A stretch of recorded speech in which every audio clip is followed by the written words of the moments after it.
El estado de flujo de efectivo, ¿cierto? Trata de un estado financiero, ¿ya? Que indica cómo se van clasificando las entradas de flujo y las salidas de flujo, y las va separando por actividades. Bueno, aquí en esta norma, ¿cierto? Que les voy a subir al aula, porque esta no está en el aula, nos indica las modificaciones que ha ido teniendo durante los años, ¿ya? Fue emitida la primera vez en el año 1977, imagínense toda la cantidad de años antes de que llegara a Chile, recién en el 2009, el primer marco conceptual.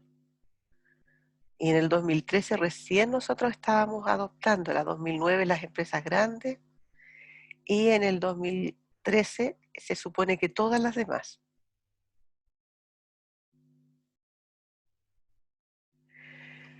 Esta es la agenda de que trata, ¿cierto? El índice. Se va a ver cuál es el objetivo de este estado de flujo, cuál es el alcance que tiene, los beneficios, definiciones para que se entienda, por ejemplo, el efectivo y el equivalente efectivo. Esto ya lo entienden igual porque lo han visto en otras NIC, sobre todo en la NIC 1. Cómo se presenta el estado de flujo, cómo se separan las diferentes actividades, ¿ya? El estado de flujo efectivo, ¿cierto? Nos muestra por qué concepto ingresa dinero y según esto lo va clasificando en actividades de operación, de inversión o de financiación. La información que entrega cuando el efectivo habla sobre las actividades de operación, lo mismo sobre las actividades de inversión y de financiamiento.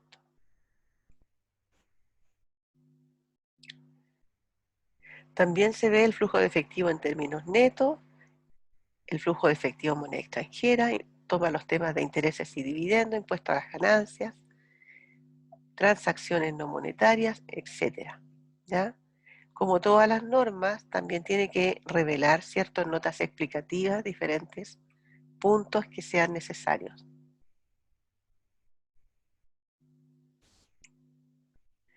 Vamos a tomarlo.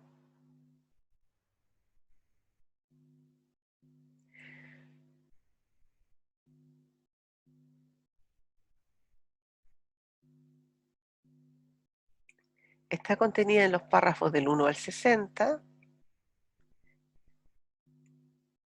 aunque la norma conserva el formato del IASB que tenía cuando fue adoptado por el IASB. Todos los párrafos tienen igual valor normativo. La NIC 7 debe ser entendida en el contexto de su objetivo y de los fundamentos de las conclusiones, del prólogo de las normas NIF y del marco conceptual para la información financiera. En general, si ustedes recuerdan, todas las normas anteriores tienen también esta pequeña introducción, ¿cierto?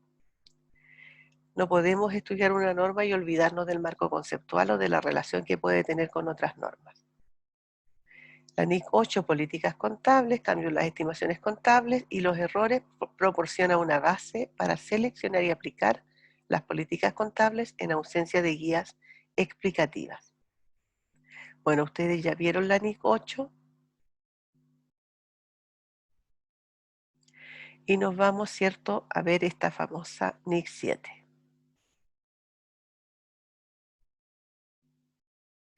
No la vamos a leer entera, ustedes la van a leer, se las voy a subir al aula. Vamos a ver algunas cosas sí que son necesarias que las veamos juntos. Por ejemplo, ¿cuál es el objetivo? ¿Por qué es útil la información acerca de los flujos de efectivo? Dice es útil porque suministra a los usuarios de los estados financieros una base para evaluar la capacidad que tiene la entidad para generar efectivo y equivalente al efectivo. Y también para evaluar las necesidades de la entidad para utilizar esos flujos de efectivo. ¿Para qué sirve esta información? Para que tomen decisiones económicas.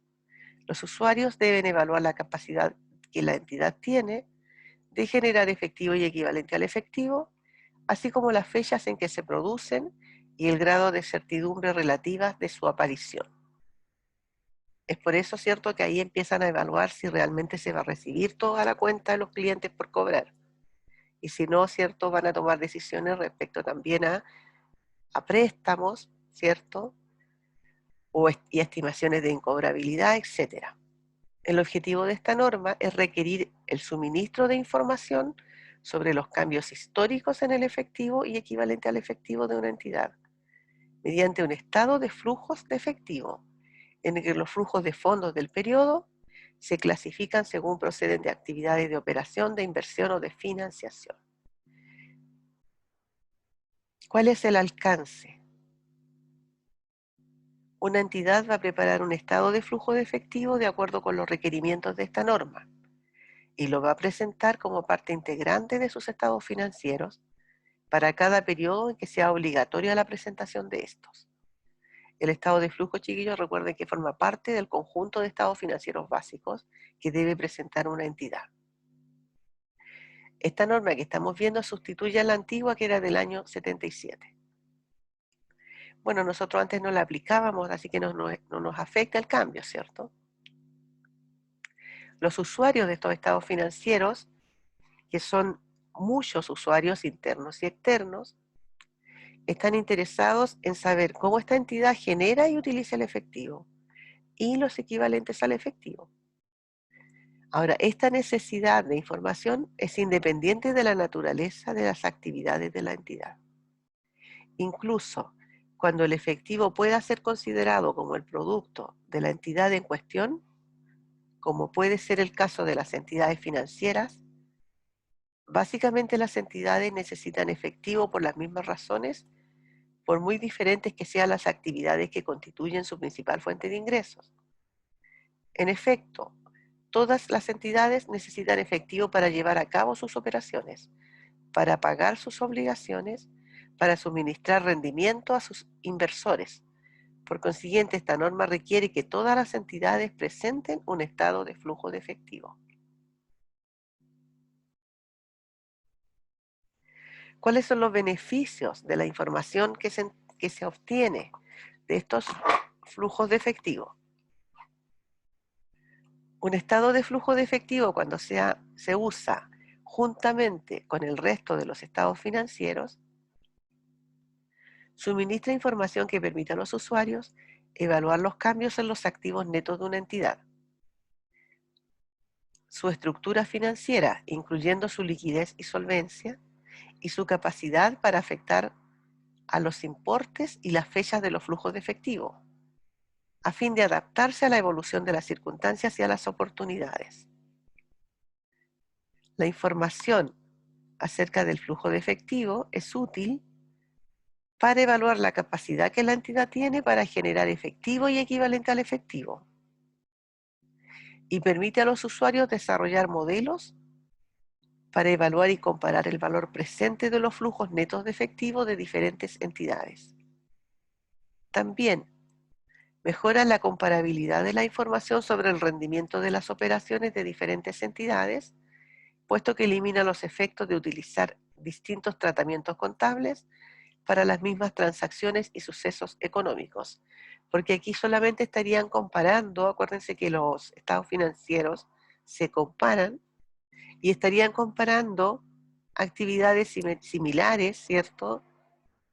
No estarían con el problema de cómo es la política contable, porque en el estado de flujo no se aplica política contable. O sea, esta es la política, es la norma que indica cómo debe hacerse, pero la forma de hacerse no ha variado. Con frecuencia la información histórica sobre los flujos de efectivo se usa como un indicador del importe, del momento de la aparición y la certidumbre de flujo de efectivo futuro. Es también útil para comprobar la exactitud de las evaluaciones pasadas de los flujos futuros, así como para examinar la relación entre rendimientos, flujos de efectivos netos y el impacto de los cambios en los precios.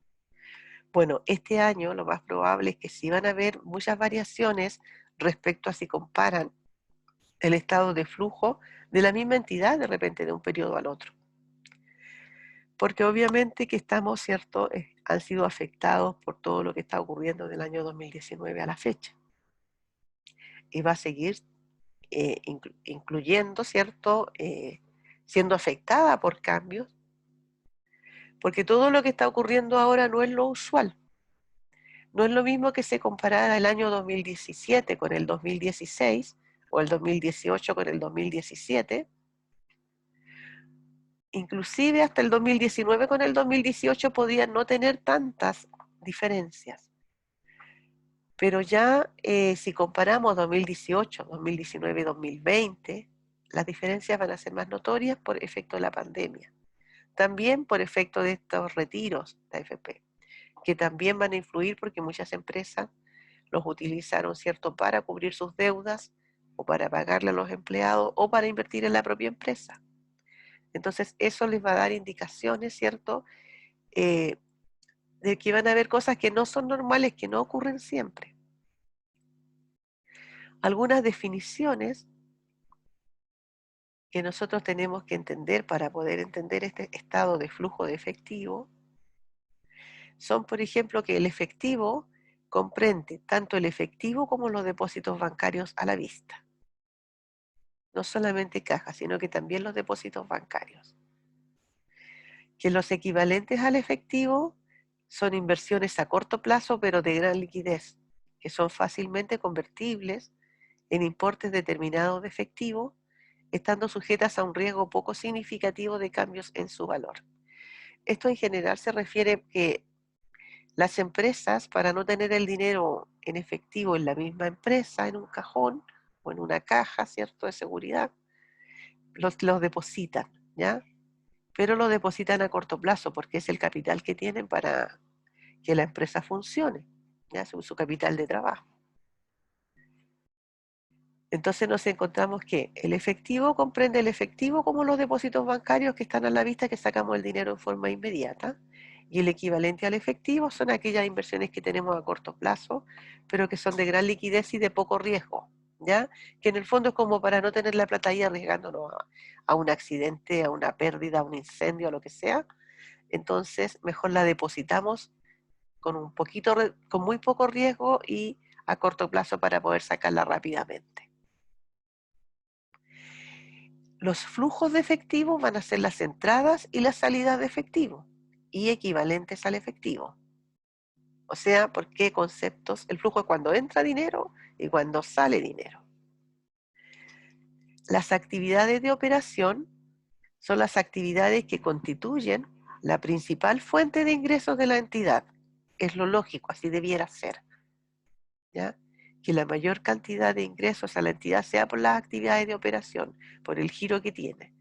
Si tiene fabricación de muebles, su mayor ingreso debiera ser por la cobranza, ¿cierto?, a los clientes a los que le venden los muebles. Así como otras actividades que no puedan ser calificadas como de inversión o financiación, también van a formar parte de las actividades de operación. Las actividades de inversión también son aquellas que son de adquisición y disposición de activos a largo plazo, así como de otras inversiones que no están incluidas en los equivalentes al efectivo. Entonces aquí podemos tener, por ejemplo, como actividad de inversión, ¿se les ocurre a ustedes algún ejemplo?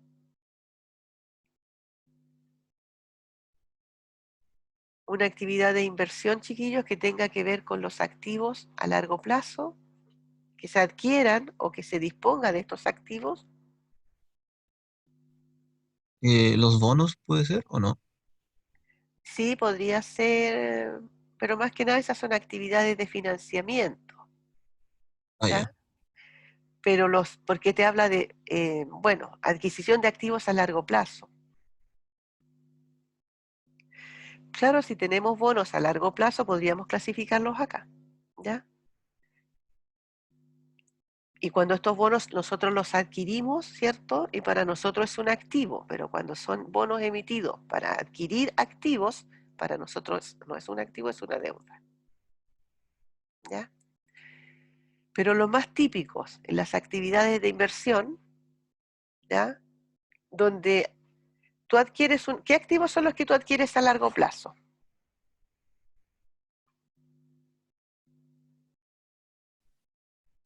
¿Propiedad, planta y equipo?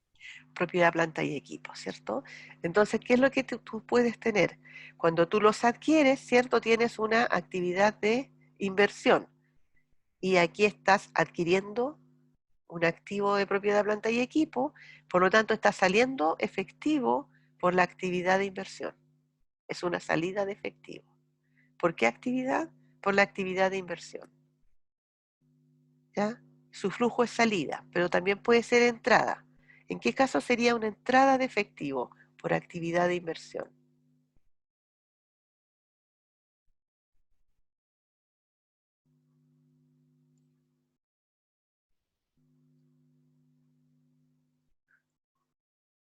Cuando adquirimos esa propiedad, planta y equipo, sale dinero, ¿cierto? Pero ¿qué pasa si la vendemos? ¿Entra dinero? Sí, También. Entonces, por el mismo concepto, ¿ya? Cuando nosotros estamos adquiriendo activos y cuando estamos disponiendo de estos activos, cuando disponemos de ellos, cuando los vendemos, ¿ya? O los arrendamos, por ejemplo. Entonces, cuando el flujo de efectivo no ocurre por la actividad de operación, que es lo normal, entonces hay que ver si es por actividad de inversión o si es por actividad de financiación, ¿ya? Entonces, luego tenemos la actividad de financiación o de financiamiento. Esas son las actividades que hace la empresa que producen cambios en el tamaño y composición de los capitales propios y de los préstamos tomados por la entidad. Fíjense que nos está hablando de afecta al tamaño y a la composición del capital propio y de los préstamos que toma la entidad. Entonces tenemos una actividad de financiación ¿cuándo? ¿En qué momento? ¿Qué cosa afecta al capital propio?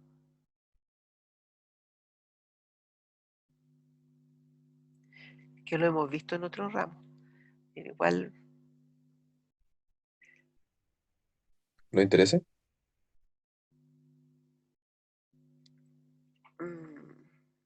bueno, los intereses es bien específico, tomaste justo el punto que los intereses va a depender de qué se trate, a dónde los clasifico, ¿ya?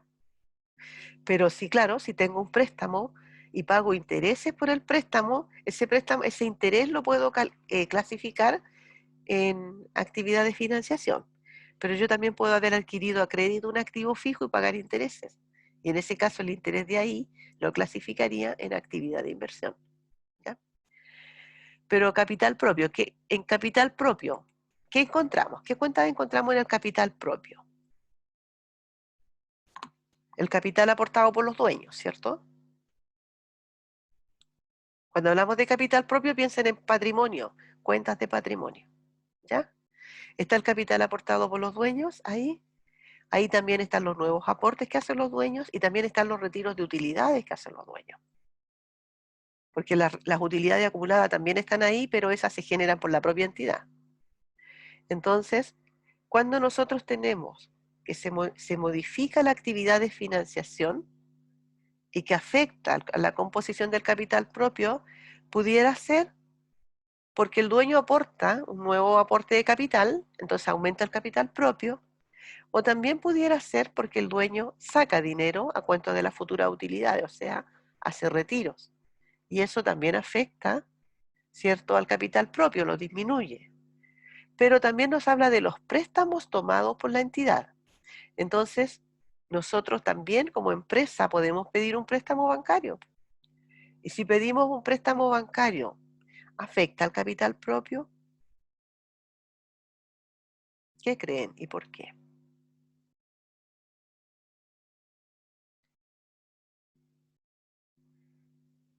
Acuérdense cuando hablamos de capital, ¿cómo se determina el capital?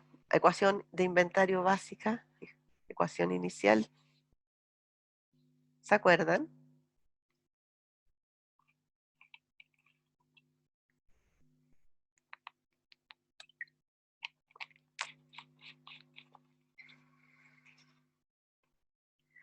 Siempre que hablamos de capital propio, aparte de acordarse que el capital es una cuenta de patrimonio, ¿cierto? El capital se determina activo menos pasivo. Activo menos pasivo es igual capital. ¿Qué pasa si adquirimos un préstamo bancario? Aumentan los activos y aumentan los pasivos.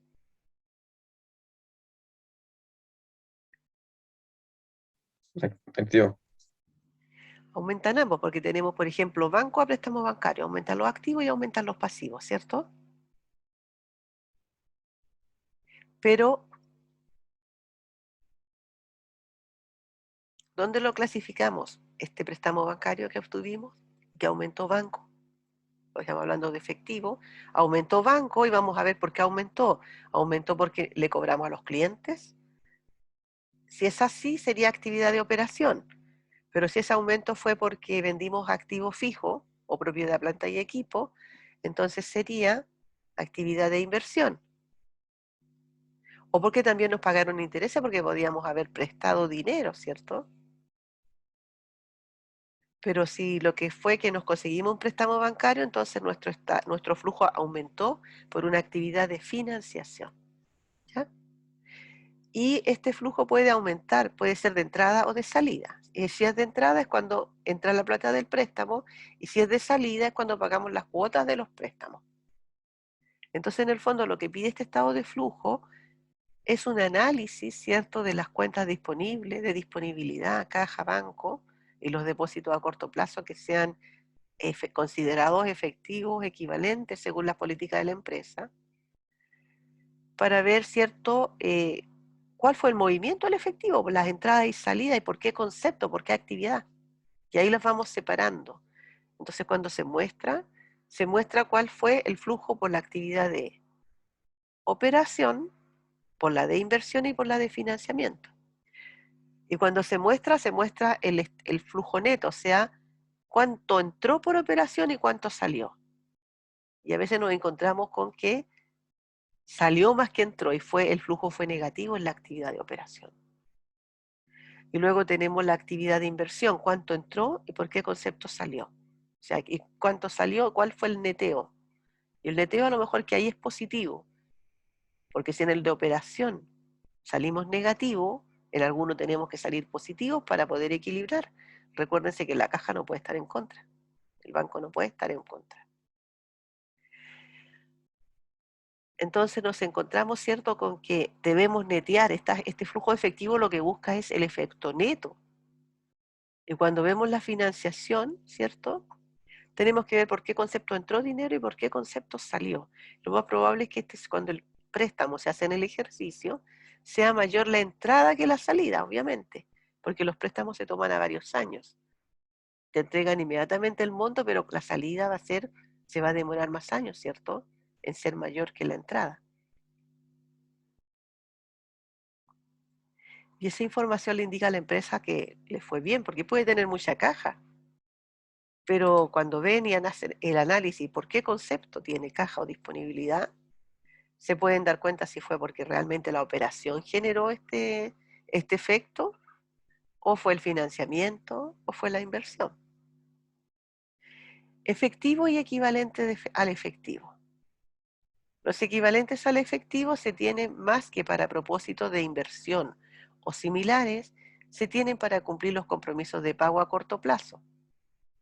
Para que una inversión financiera pueda ser calificada como equivalente al efectivo, debe poder ser fácilmente convertible en una cantidad determinada de efectivo y estar sujeta a un riesgo insignificante de cambio en su valor.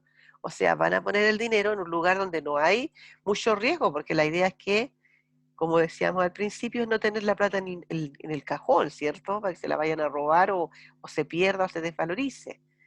Pero la van a tener en un depósito a corto plazo, donde la puedan sacar o rescatar en forma inmediata, ¿ya? Entonces hay gente que, por ejemplo, la pone en fondos mutuos, la plata. Sabe que esa plata la tiene para pagarle a los proveedores, se espera solventar con los ingresos por las actividades de operación, pero si no ocurre o se demoran en pagarle los clientes, él va a tener dónde recurrir, ¿cierto? Que va a ser este fondo mutuo que tiene donde depositó la plata que tenía guardada, que es para la actividad de la operación normal de la empresa en el corto plazo. Entonces, no sé si se entiende acá que por eso debe ser fácilmente convertible en una cantidad determinada de efectivo, estar sujeta a un riesgo insignificante de cambio de valor. Por ello, una inversión normalmente cumple los requisitos de un equivalente al efectivo cuando tiene un periodo de vencimiento corto, digamos de 3 meses o menos. 3 meses estamos hablando de 90 días. Algunos lo tienen cada 2 meses ¿ya? O menos. Desde la fecha de la adquisición. Las inversiones en patrimonio se excluyen de los equivalentes al efectivo, a menos que sea en su sustancia equivalentes al efectivo. Por ejemplo, en el caso de acciones preferentes adquiridas dentro de un periodo corto de tiempo, hasta su vencimiento y con una fecha de rescate especificada.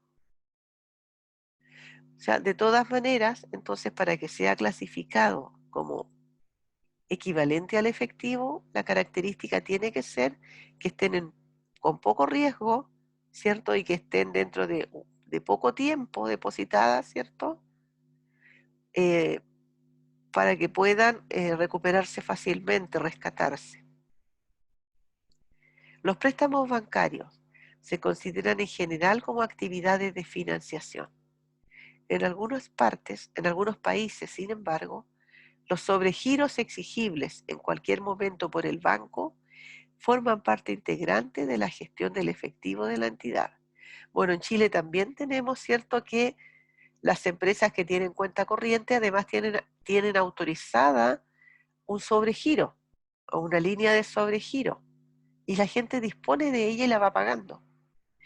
Por lo tanto, cuando esto es de la empresa, también se considera, forma parte integrante de la gestión del efectivo de la entidad, ¿ya?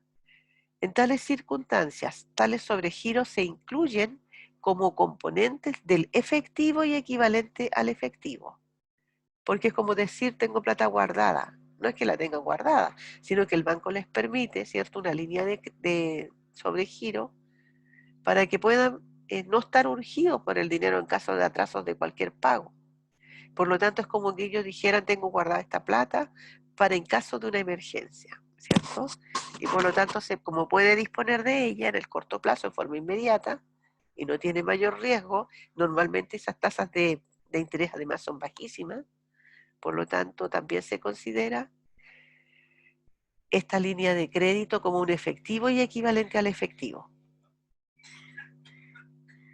Una característica de los acuerdos bancarios que regulan los sobregiros y las operaciones similares es que el saldo con el banco fluctúa constantemente de deudor a acreedor. Hasta aquí dudas.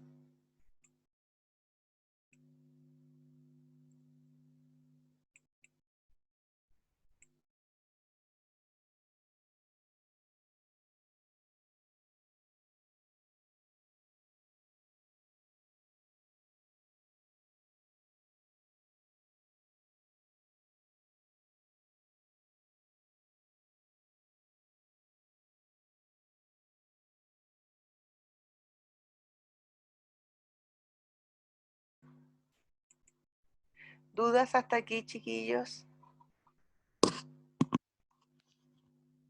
No, profe, por mi parte no. Ya, entonces continuamos. Los flujos de efectivo no incluirán ningún movimiento entre las partidas que constituyen el efectivo y el equivalente al efectivo, puesto que estos componentes son parte de la gestión de efectivo de la entidad más que de sus actividades de operación, de inversión o financiación. La gestión del efectivo comprende también la inversión de los sobrantes de efectivo y equivalentes al efectivo.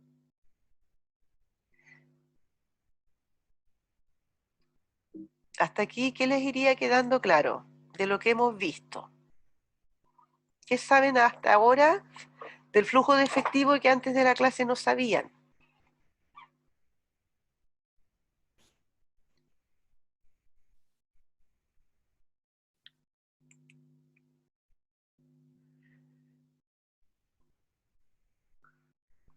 Bueno, continuamos. Lo que representa el estado de flujo efectivo, ¿Ya? que es cómo usan y cómo obtienen el efectivo o lo equivalente al efectivo. Bien. ¿Y cómo se clasifica también? Antes veíamos un balance con mucha cantidad de dinero, pues pensábamos, oh, que está bien. Ahora podrían pensar eso o tendrían que hacer un análisis un poquito más profundo. día igual vimos como tres tipos de clasificación. El de la operación, financiamiento y no me acuerdo el otro. Y de inversión. Y de inversión, esos son los tres. Entonces podemos ver un balance, eso a veces pasa cuando se acuerdan que los balances y los estados financieros se presentan para tomar decisiones de todo tipo. Yo les dije una vez que también lo piden los trabajadores para hacer su negociación colectiva.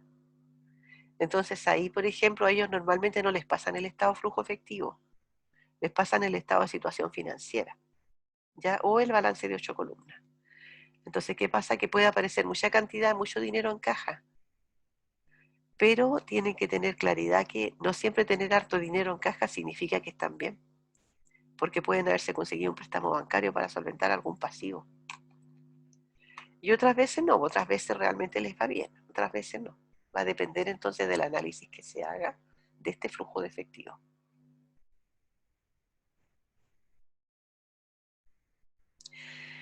¿Cómo se presenta un estado de flujo de efectivo? El estado de flujo de efectivo informará acerca de los flujos de efectivo habido durante el periodo, o sea, solo entre enero a diciembre. No considera lo que viene del año anterior, porque lo que evalúa es durante el ejercicio, ¿ya? Y lo clasifica por actividades de operación, de inversión y de financiación. Cada entidad presenta su flujo de efectivo procedentes de actividades de operación, de inversión y de financiación, de la manera que le resulte más apropiada según la naturaleza de sus actividades. La clasificación de los flujos según las actividades citadas suministra información que permite a los usuarios evaluar el impacto de las mismas en la posición financiera de la entidad, así como sobre el importe final de su efectivo y demás equivalentes al efectivo. Esta información puede ser útil también al evaluar las relaciones que hay entre estas actividades.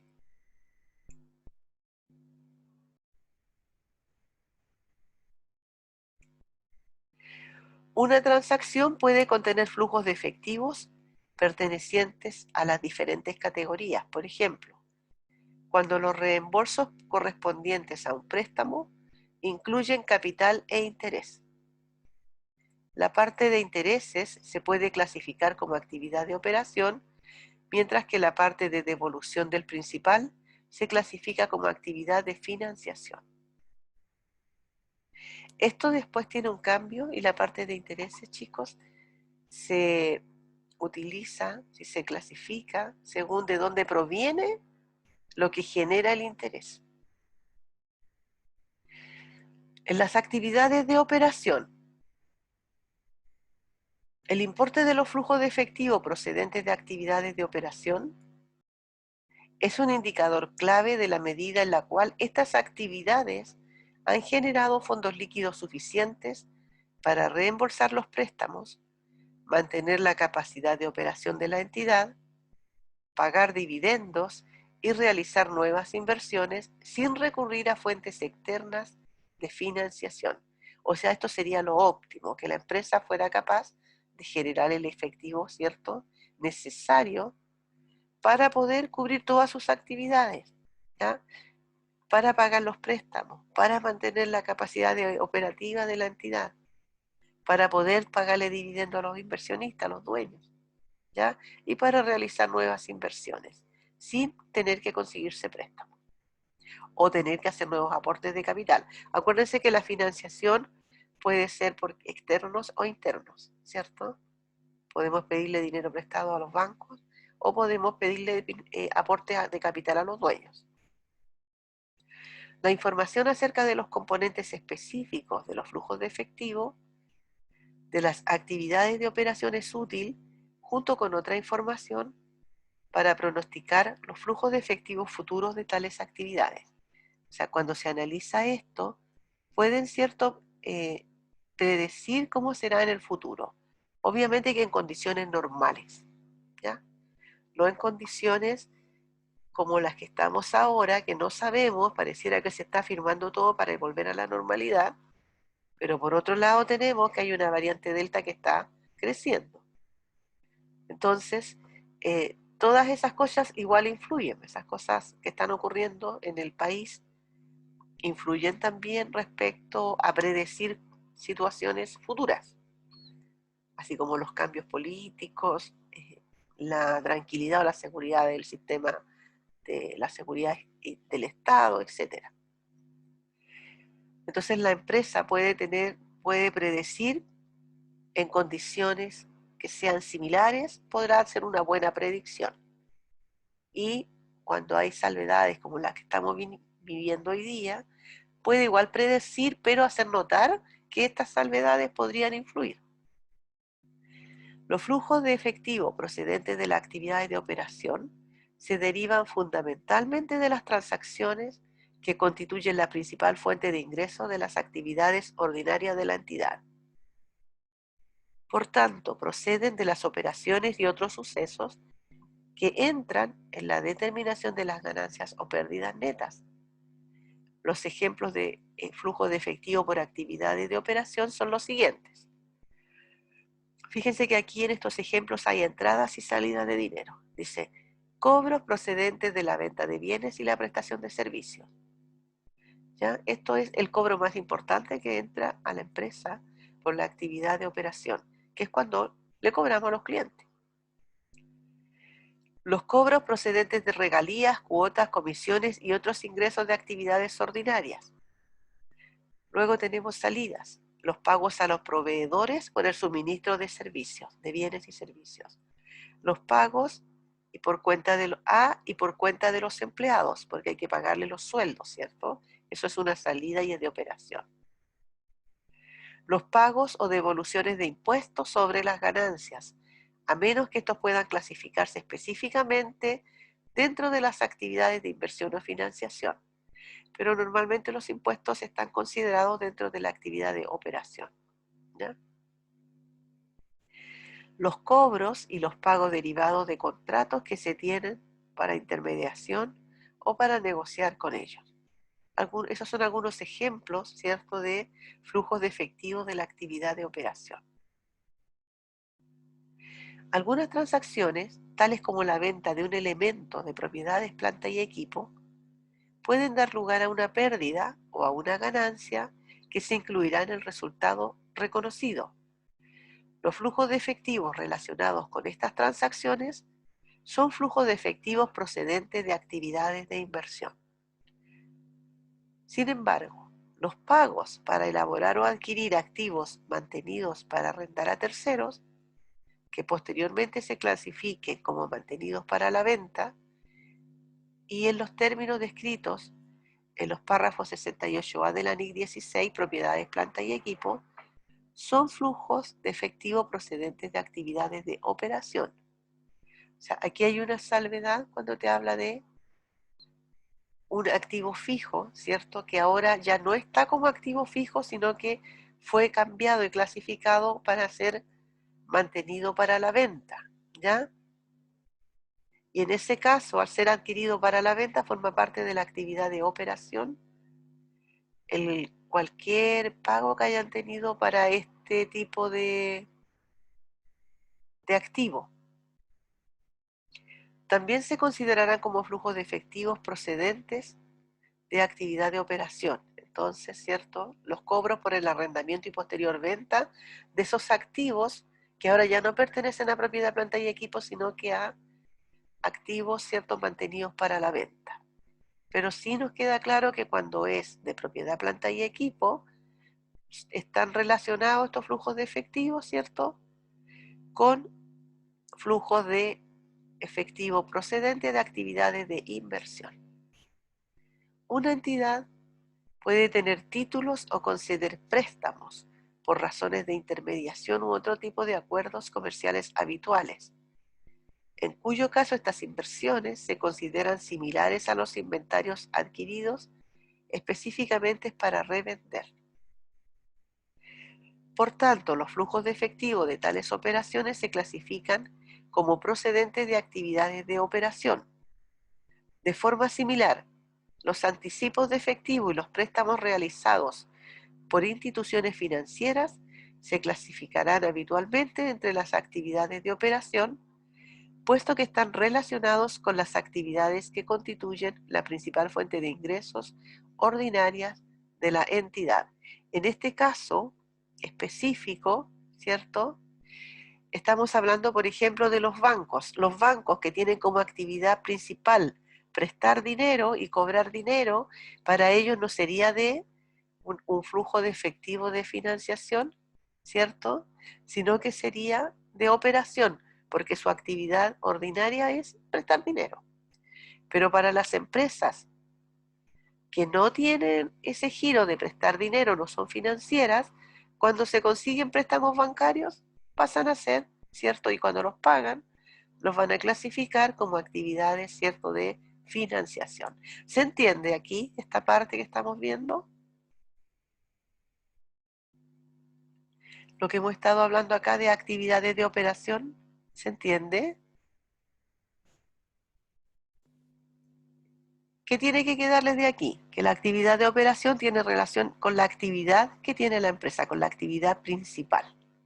Y hay casos especiales donde les dice que en algunos casos, ¿cierto?, que cuando hay activos fijos de propiedades, planta y equipo, las transacciones las van a considerar como actividades de inversión, pero que si esos bienes de propiedad, planta y equipo los clasifican en activos para mantenidos para la venta y los arriendan a terceros y luego más adelante los venden, entonces pasan a ser también actividades de operación, porque hay empresas cuya actividad es arrendar activos, esa es su actividad principal, ¿ya?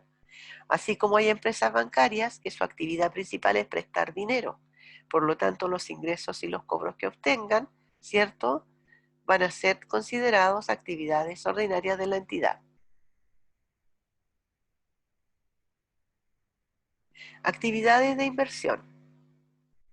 La información a revelar por separado de los flujos de efectivo procedentes de las actividades de inversión es importante porque tales flujos de efectivo representan la medida en la cual se han hecho desembolsos para recursos que se prevé van a producir ingresos y flujos de efectivo en el futuro. Por lo tanto, toda esta información se revela por separado, ¿ya?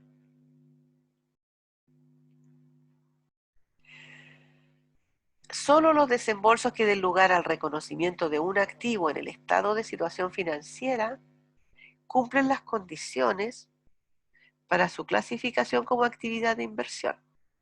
Ejemplos de flujos de efectivo por actividades de inversión son los siguientes: pagos por la adquisición de propiedades, planta y equipo, activos intangibles y otros activos a largo plazo.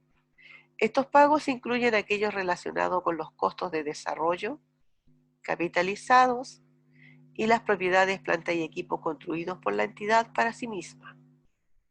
Los cobros por ventas de propiedades, planta y equipo, activos intangibles y otros activos a largo plazo. Los pagos por la adquisición de instrumentos de pasivos o de patrimonio emitidos por otras entidades, así como participaciones en negocios conjuntos distintos de los pagos por esos mismos títulos e instrumentos que sean considerados efectivos y equivalentes al efectivo, y de los que se tenga para intermediación u otros acuerdos comerciales habituales. Aquí ese paréntesis es como la excepción, chicos, para que se entienda, ¿ya? Entonces, sin el paréntesis lo que vamos a entender es que el pago por la adquisición de instrumentos de pasivo o de patrimonio emitido por otras entidades, así como participaciones en negocios conjuntos, esos pagos van a ser considerados como una actividad de inversión, ¿ya? Los cobros por venta y reembolso de instrumentos de pasivo o de capital emitido por otras entidades, así como las participaciones en negocios conjuntos. También, y lo que está entre paréntesis es la excepción, dice, distinto de los cobros por esos mismos títulos e instrumentos que sean considerados efectivos y otros equivalentes al efectivo, y de los que se posean para intermediación u otros acuerdos comerciales habituales. Porque si son habituales, ¿cierto?, y están por acuerdos que tienen por intermediación, no van a estar clasificados como inversión. Anticipos de efectivo y préstamos a terceros distintos de las operaciones de este tipo hechas por entidades financieras. O sea, cuando ustedes les anticipan efectivo a alguien o le prestan a tercero, ¿ya? Y no son entidades financieras ustedes, eso se considera una actividad de inversión. La empresa que hace este anticipo. Los pagos derivados de contratos a términos de futuro o de opciones y de permuta financiera, excepto cuando dichos contratos se mantengan por motivo de intermediación u otros acuerdos comerciales y que se clasifiquen como actividad de financiación. O sea, si son actividades de financiación, no se van a considerar de inversión. Los cobros procedentes de contratos a término, a futuro, de opciones y de permuta financiera, también se van a considerar inversión, excepto cuando estos contratos se mantengan por motivos de intermediación, otros acuerdos comerciales habituales, o bien cuando los anteriores cobros se clasifiquen como actividades de financiación. Cuando un contrato se trata contablemente como cobertura de una posición comercial o financiera determinada, los flujos de efectivo del mismo se clasifican de la misma forma que los procedentes de la posición que se está cubriendo. Aquí en general están hablando, chicos, de derivadas, instrumentos financieros, ¿ya? Que se hacen a través de los bancos. Actividades de financiación. Es importante la presentación separada de los flujos efectivos procedentes de actividades de financiación, puesto que resulta útil al realizar la predicción de necesidades de efectivo para cubrir compromisos con los suministradores de capital a la entidad. Ejemplo de flujos de efectivo por actividades de financiación son los siguientes: los cobros procedentes de la emisión de acciones u otros instrumentos de capital. ¿Ya? Ustedes se acuerdan que las acciones los propietarios las suscriben y después las pagan. Cuando las pagan, eso es el aumento de capital, eso es financiación. ¿Ya? El pago a los propietarios por adquirir o rescatar las acciones de la entidad, financiación. Los cobros procedentes de la emisión de obligaciones sin garantía, préstamos, los bonos que preguntaban delante, ¿cierto? Las cédulas hipotecarias y otros fondos tomados en préstamo, ya sea a largo o a corto plazo, se consideran actividades de financiación. Los reembolsos en efectivo de fondos tomados en préstamos y los pagos realizados por el arrendatario para reducir una deuda pendiente procedente de un arrendamiento. Sería financiación. ¿Dudas hasta aquí? Bueno, después igual lo van a leer, les voy a subir el documento y ahora vamos a seguir avanzando. Información sobre los flujos de efectivo de las actividades de operación. La entidad debe informar acerca de los flujos de efectivo de las operaciones usando uno de los siguientes métodos. A ver, el método directo, según el cual se presentan por separado las principales categorías de cobros y pagos en términos brutos, o el método indirecto, según el cual se comienza presentando la ganancia o pérdida en términos netos, cifra que se corrige luego por los efectos de las transacciones no monetarias, por todo tipo de partidas de pago diferido y acumulaciones o devengos, que son las causas de cobros y pagos en el pasado o en el futuro, así como de las partidas de pérdidas o ganancias asociadas con flujos de efectivo de operaciones clasificadas como de inversión o financiación. Bueno, esto para que lo podamos entender con palabras más sencillas. El método directo, ¿cierto?, que nos dice que se presenta por separado las principales categorías de cobros y pagos, en el fondo es que ustedes identifican por qué concepto entró dinero, ¿cierto? Por cobranza de clientes, por devolución de impuestos, ¿por qué concepto salió? Por pago de proveedores, por pago de impuestos, por pago de cotizaciones, por pago de sueldos, por gastos generales de la actividad, etcétera. Y se determina así, partida por partida, ¿ya? De hecho, cuando se desarrolla este estado de flujo, yo les aconsejo a los estudiantes que abran la cuenta banco y caja, todo lo que tienen como disponibilidad, y que la analicen partida por partida y que abran todas las T que tienen involucrado el movimiento de caja o de banco, para que vayan determinando, ¿cierto? Y después separen para obtener los flujos netos por actividad de operación, de financiación y de inversión. Y así se abre una T, por ejemplo, por el PPM que hay que pagar, por el IVA que se pagó, por los sueldos por pagar, por todo lo que finalmente se fue pagando y se va sacando este movimiento. Ese es el método directo, donde identificamos partida por partida, ¿cierto? Y se presenta por separado las principales categorías de los cobros y pagos en términos brutos. Donde separo ahí, yo tengo por actividad de cada uno de ellos separado. El método indirecto, en cambio, lo que yo hago es que tomo el resultado del balance, ¿ya? Y este resultado se corrige luego por efecto de las transacciones no monetarias, que es como igual, es como muy similar a cuando tomamos la RLI. Ustedes todavía no ven RLI. Bueno, se toma el resultado según balance, que puede ser pérdida o ganancia, y mirando el estado resultado de las pérdidas y de las ganancias, nosotros empezamos a agregar o a deducir aquellas partidas que no son monetarias. Por ejemplo, resultado según balance 2 millones, pero tenemos en pérdida una depreciación, y la depreciación no representa salida ni movimiento de flujo de efectivo, por lo tanto voy a decir 2 millones más 1 millón de depreciación, que estoy rebajando y no corresponde, porque no es flujo de efectivo, ahora tengo 3. Y sigo revisando y encuentro una estimación de incobrable, que tampoco es flujo, y la sumo, y después voy y reviso y encuentro una amortización de intangibles, que tampoco es flujo, y la sumo, etcétera, ¿ya? Voy a la cuenta de ganancia y a lo mejor encuentro una ganancia por revaluaciones que no es flujo y la resto. Entonces, eso es el método indirecto. A partir del resultado del balance, voy haciendo ajustes, ¿cierto? Con todos los movimientos que no son monetarios. Eso es como resumido. Ustedes lo van a ver en ejercicios en contabilidad superior. Pero para que se hagan una idea, si alguien quiere mirar de repente una NIC o un estado flujo, para que entienda un poquito de qué se trata.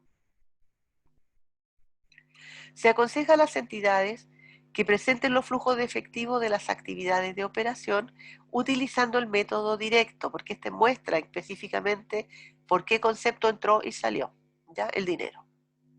Es súper claro.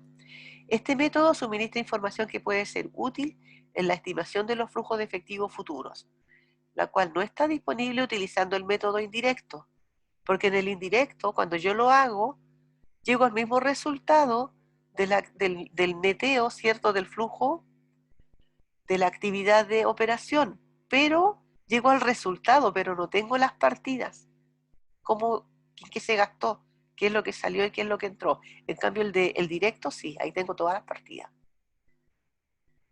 En este método directo, la información acerca de las principales categorías de cobros o pagos en términos brutos puede ser obtenida por uno de los siguientes procedimientos. Utilizando los registros contables de la entidad, que yo les decía, pueden determinar, ¿cierto?, todos aquellos movimientos en que hubo movimientos de banco y caja y los clasifico para el estado de flujo. O ajustando las ventas y el costo de ventas para el caso de las entidades financieras, los intereses recibidos e ingresos asimilables, y los gastos por intereses y otros gastos asimilables, así como otras partidas en el estado de resultado integral, y aquí estamos hablando de las instituciones financieras, por los cambios habidos durante el periodo en los inventarios y en las partidas por cobrar y por pagar, derivadas de las actividades de operación. También aparecen otras partidas no monetarias y otras partidas cuyos efectos en el efectivo se consideran flujos de efectivo, de inversión o financiación. Esto es por el método directo, ¿ya? Eso es la que se aconseja que se presente. La información es más clara. En el método indirecto, el flujo neto por actividades de operación se determina corrigiendo la ganancia o la pérdida por los efectos de los cambios habidos durante el periodo de los inventarios y en las partidas por cobrar y por pagar derivado de las actividades de operación. Las partidas sin reflejo en el efectivo, tales como la depreciación, las provisiones, los impuestos diferidos, las pérdidas y ganancias de cambio no realizadas, las participaciones en ganancias no distribuidas de asociadas y todas las otras partidas cuyos efectos monetarios se consideran flujos de efectivo de inversión o financiación. Alternativamente, el flujo de efectivo neto de las actividades de operación puede presentarse utilizando el método indirecto, mostrando las partidas de ingresos de actividades ordinarias y gastos revelados en el estado de resultado integral, junto con los cambios habidos durante el periodo en los inventarios y en las cuentas por cobrar y por pagar derivadas de las actividades de operación.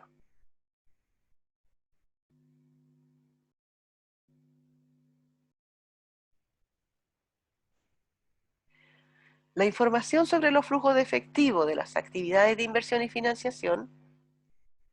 La entidad debe informar por separado sobre las principales categorías de cobros y pagos procedentes de las actividades de inversión y financiación, ¿ya? Excepto que, según lo que dice el párrafo 22 y 24, se puedan incluir en términos netos.